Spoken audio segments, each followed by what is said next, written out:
and maintain peace and decorum at all times, especially at the Bomas of Kenya, as the whole country and the world is watching. And that's an interesting perspective that Kakai Kissinger is bringing up, and I'd like to hear his thoughts on this. I know now he's watching, plus Omola as well. Are there any circumstances under which IEBC can say that they need maybe go to court for a slight extension, a day or two? Because we've all seen there was fracas there. Can they say that our process was interrupted, we couldn't do this on time, so we need an extra day or so? Well, the constitutional timelines are usually not. They are hardly extendable. Every single time we've done this seems to be a bit of more extra drama. Now someone else is also being evicted here. I'm not sure if it's an agent or a tally. And that person has a tag, so they have accreditation. There's something they are holding on to. Seems to be holding on to something, but it's the ladies are dragging him out there. And there's a lot going on there. You can't Can we quite see tell who that is from where we are? We can't really see. And Saitabao Konchari there, Kanchori, the Azimio agent there is also there. And the police now have taken over this matter. Is that that's Esther? Is that passaris? I can't see too well.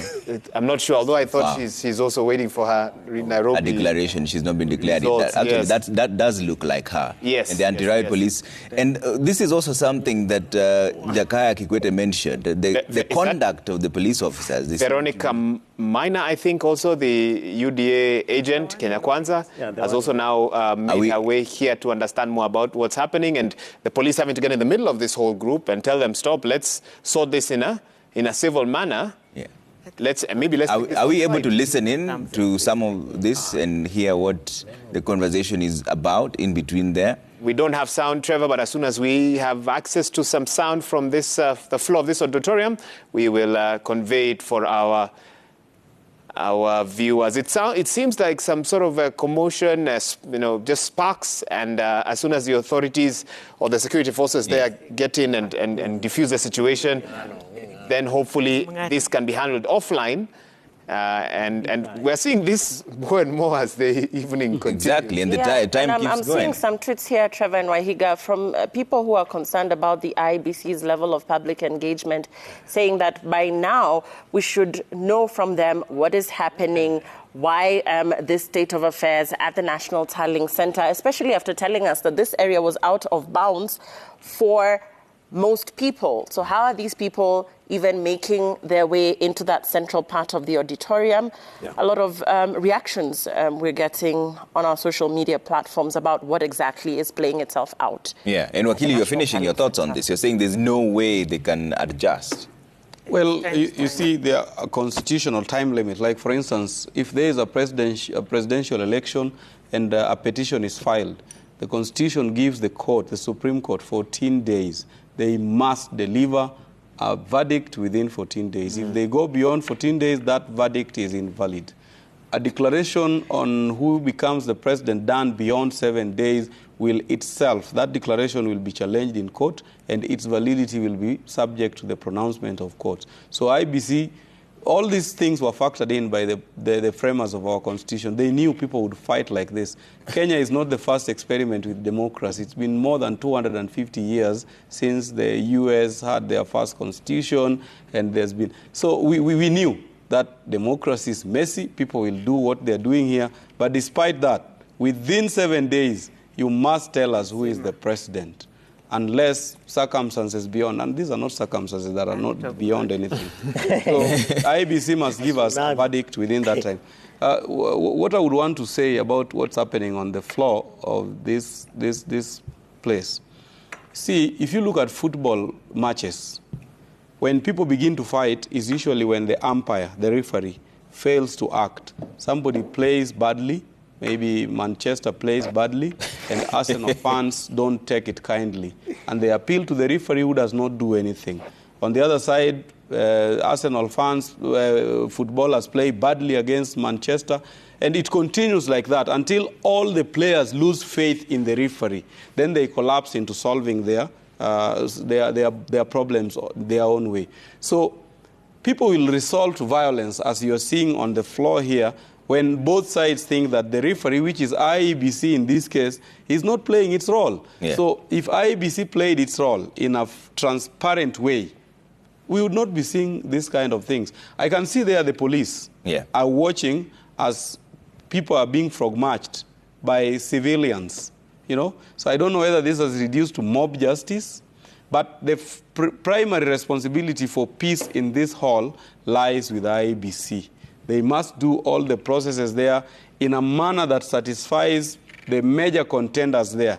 The Azimio team and the Kenya Kwanza team, they must be satisfied that the issues they are raising are being addressed by the senior IEBC officials in that room. I have been here before, Trevor. Some times ago, I was at the Bomas of Kenya as a deputy presidential agent, and it reached a time when violence broke on the floor of that house. We were all chased away by the GSU. This tip, look, we want to keep the military and the police out of civilian affairs. If IBC was doing its work, there is no need to bring in the police or bring in the military or bring in anybody, the General Service Unit, to harass people in there. But the primary responsibility, as I've said, lies with the referee. And the referee in this case is IBC. Trevor, you told us hold them accountable. 141 Form 34Bs or returning officers had been processed. No. 265 returning officers had arrived. Have arrived, but how many of them? 141. 141. Yes. So on average, that's 70. So if processing has been happening for the last 2 days or so, that's roughly 70 per day. Yes, but you see, the processing doesn't mean the tallying. It's like they clear them, and then the ones that they actually announce, they've announced so far around 90-something by now. Okay. Because when we came on because air, now we can then calculate how long it will take to process the remaining and announce based on what we've seen over the last 2 days. And that is where there are concerns about whether this may be a bit... we are getting dangerously close to Tuesday. Yeah. It's cutting it really and when you close. see scenes like this, it makes you wonder. And giving such scenes a lead time for the time before they actually announce also interferes with the entire process. You wanted to say something, Roslyn? I'm just saying they verified about 100 in the last 2 days. So they have 200 to go. Almost 290. 191. But now, 191. 191. Kevin. I just wanted to make 3 points. One is really to commend the security forces. For restraint? For restraint, because even in some of the areas that we observed, Kiambu, Kajiado, there were instances where, in fact, we thought that the police was going to come out very strongly to take action.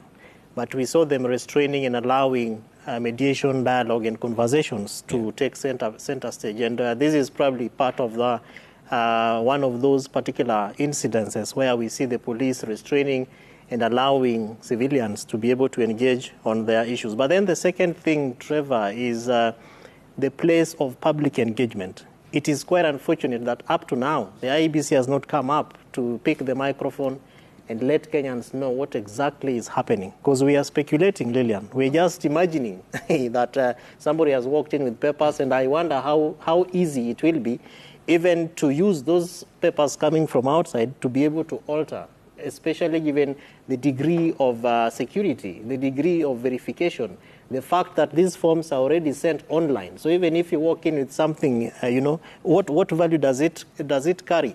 IEBC needs to come out and strongly let Kenyans understand what is happening. And I'm hoping that in the next 1 or 2 minutes, they are going to speak to the nation, which brings me to the third thing, does IEBC have a risk management plan?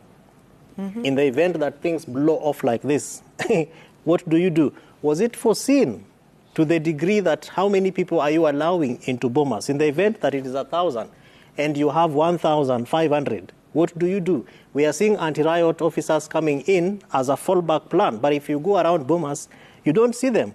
Why does it have to get to this level? Does the Commission have a risk management plan to be able to deal with some of these issues? But then my biggest agony is the fact that they haven't come out to explain to Kenyans. Because the moment we see leaders throwing hands and accusing people of walking in with papers, with pieces of papers, and I've also seen the Kenya Kwanza side is also starting to throw hands. I'm seeing Murkomen there, Professor Kithure Kindiki, and IEBC needs to inform the nation, communicate to the nation. And that's why Lillian was reading tweets of Kenyans saying, can IEBC, somebody within the commission, let us know what is happening?